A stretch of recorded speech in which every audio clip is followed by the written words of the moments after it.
السلام علیکم دوستو، آج ہم بات کریں گے سورۃ النساء۔ سورۃ النساء کا نام کیوں رکھا گیا، اس میں کس کا ذکر کیا گیا اور کیوں کیا گیا، آج ہم آپ کو یہ بتائیں گے۔ سورۃ النساء کا تعارف ہے۔ وجہ تسمیہ: نساء کا مطلب ہے عورتیں، کیونکہ اس سورت میں عورتوں کے حقوق اور احکام زیادہ تفصیل سے بیان ہوئے ہیں، اس لیے اسے سورۃ النساء کا نام دیا گیا ہے۔ دور جاہلیت میں عورتوں کے کوئی حقوق نہ تھے۔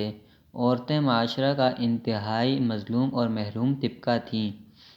بیٹیوں کی پیدائش کو عار سمجھا جاتا اور ان کو زندہ دفن کر دیا جاتا۔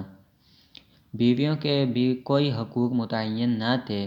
ایک مرد کے لیے بیویوں کی تعداد کی کوئی قید نہ تھی۔ یعنی کہ یہ بتا رہے ہیں زمانہ جاہلیت میں عورتوں کی بے پردگی پر کوئی پابندی نہیں تھی۔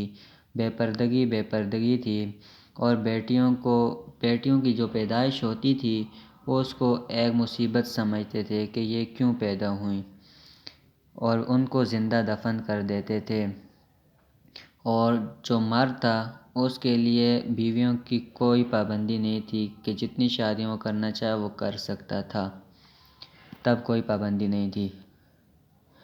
اور اس کے بعد عورتیں مال وراثت کی طرح تقسیم کر دی جاتی، یعنی کہ عورتوں کو اس طرح ایک دوسرے پہ بیچا جاتا ہے، جیسے ہم کوئی سامان خرید لیتے ہیں، اسی طرح عورتوں کو بھی تقسیم کر دیا جاتا دوسروں پہ۔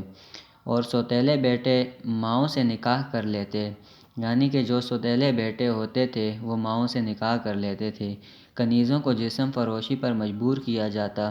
کنیز یعنی وہ ہوتی تھی پرانے زمانے میں، جس طرح کسی نے کسی کو ادھار دینا وہ نہ واپس کر پائے تو پھر وہ اسے اپنا غلام بنا لے۔ پرانے زمانے میں زمانہ جاہلیت میں غلام بنانے کا یہ تھا، اس لیے انہیں کنیزیں کہا جاتا ہے۔ کنیز یعنی جسم فروشی، ان کو مجبور کیا جاتا تھا جسم بیچنے پہ۔ عورتوں کی عزت و عفت کا کوئی تحفظ نہ تھا۔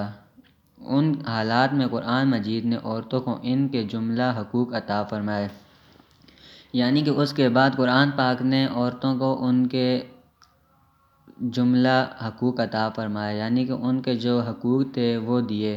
وراثت میں حصہ دیا، محرمات کی تفصیل بیان فرمائی۔ نکاح مکت، جس میں بیٹا اپنی سوتیلی ماں سے نکاح کر لیتا تھا، اس کو حرام قرار دیا، یعنی کہ جو سوتیلا بیٹا تھا اپنی ماں سے نکاح کر لیتا تو اسے بھی حرام قرار دیا سورۃ النساء میں۔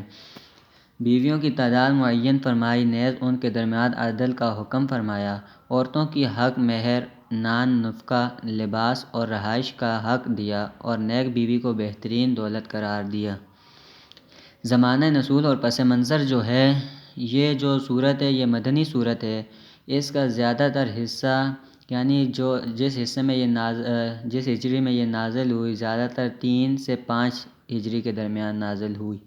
مثلاً وراثت کی تقسیم اور یتیموں کے حقوق سے متعلق آیات غزوہ احد کے بعد نازل ہوئیں، جب 70 صحابہ کرام رضی اللہ تعالی عنہم شہید ہو گئے۔ غزوہ احد 3 ہجری میں ہوا تھا۔ اس صورت میں نماز خوف کا ذکر ہے، جو غزوہ ذات الرقاع میں پڑھی گئی، جو 4 ہجری میں ہوا۔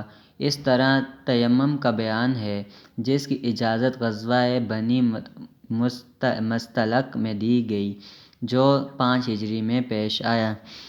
جو مرکزی مضامین ہیں، اس صورت کا مرکزی جو مضمون ہے، عورتوں کے حقوق، مسلمانوں کے معاشرتی اور اجتماعی زندگی سے متعلق احکام و قوانین، اور ساتھ ہی فروغ اسلام کی بھرپور کوشش اور منافقین کی اسلام دشمن سازشوں سے حد درجہ محتاط رہنے کی تاکید کی گئی ہے۔